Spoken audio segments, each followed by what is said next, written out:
अस्सलाम वालेकुम। कभी ऐसा महसूस होता है ना जैसे दुनिया भर की फिक्रें सीने पर एक अनदेखा बोझ बनकर बैठ गई हैं।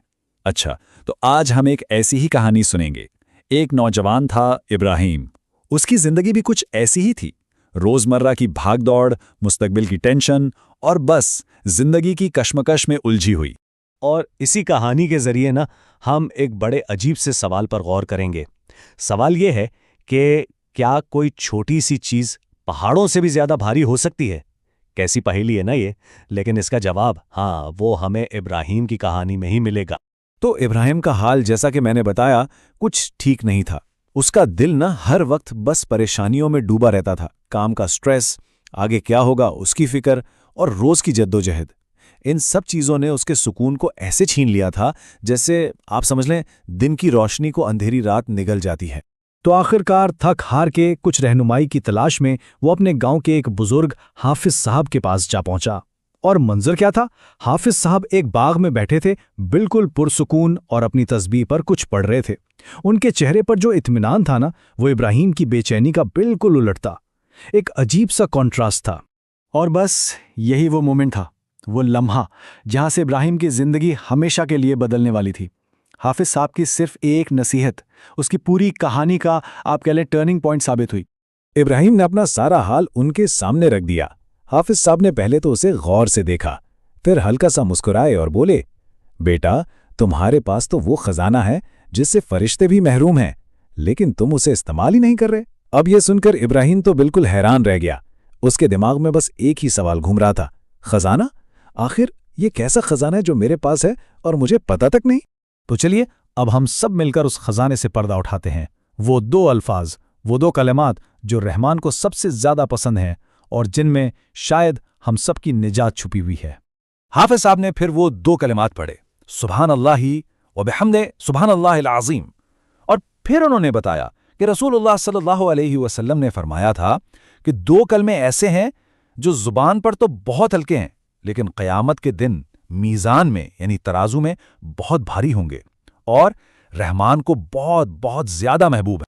तो सवाल यह है कि इस जिक्र का मतलब क्या है? देखें, यह तस्बीह और तहमीद का एक बहुत ही खूबसूरत ब्लेंड है। तस्बीह का मतलब है अल्लाह को हर ऐब, हर कमी से पाक मानना, और तहमीद यानी उसकी तारीफ करना, उसका शुक्र अदा करना। जरा सोचिए तो, एक ही सांस में आप कह रहे हैं कि ए अल्लाह, तू हर नुक्स से पाक है, और उसी के साथ सारी तारीफ और शुक्र सिर्फ तेरे लिए है। कितना कितना मुकम्मल और खूबसूरत इजहार है। और कुरान मजीद भी तो इसी की ताकीद करता है। सूरह हिज्र में इरशाद है, पस अपने रब की हम्द के साथ तस्बीह करो और सजदा करने वालों में से हो जाओ। तो ये सिर्फ अल्फाज नहीं है, ये तो एक हुक्म इलाही है, एक दावत है कि हम भी सजदा करने वालों में शामिल हो जाएं, यानी अल्लाह के करीब होने वालों में।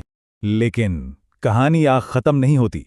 असल और सबसे दिलचस्प बात तो अब शुरू होती है कि इस छोटे से अमल के इनामात, इसके रिवॉर्ड्स कितने बड़े हैं। चलें इस जिक्र के 5 ऐसे बड़े इनामात पर नजर डालते हैं जो सच में जिंदगी बदल सकते हैं।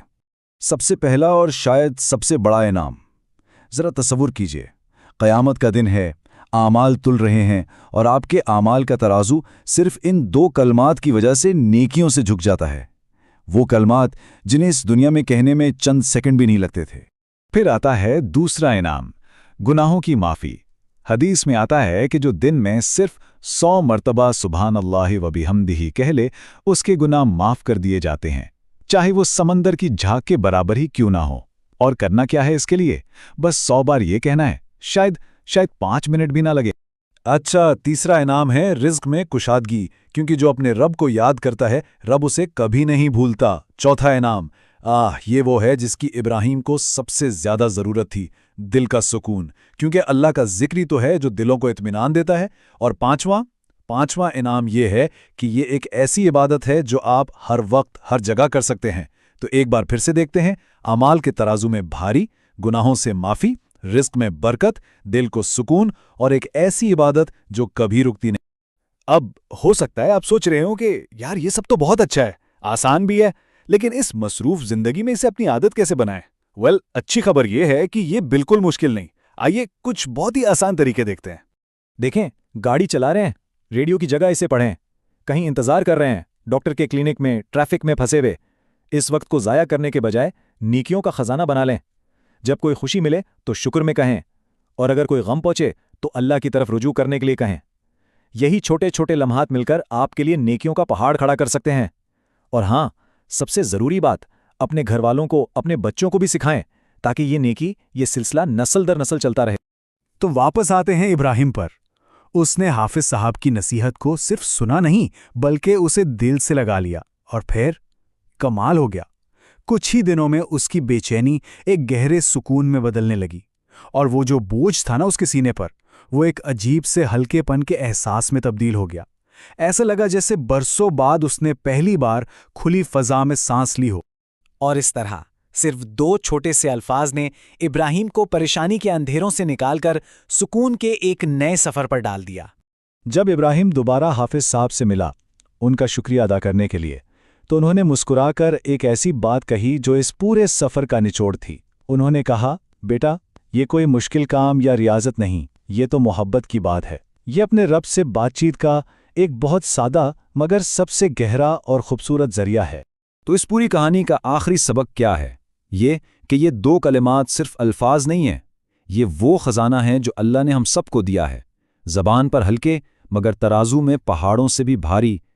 ये परेशानी से निजात और सुकून का रास्ता है, और अपने रब से मोहब्बत के इजहार का सबसे बेहतरीन जरिया। तो फिर क्यों ना आज ही से, बल्कि अभी से इस खजाने को अपनाएं और अपनी ज़िंदगी में सुकून लाएं।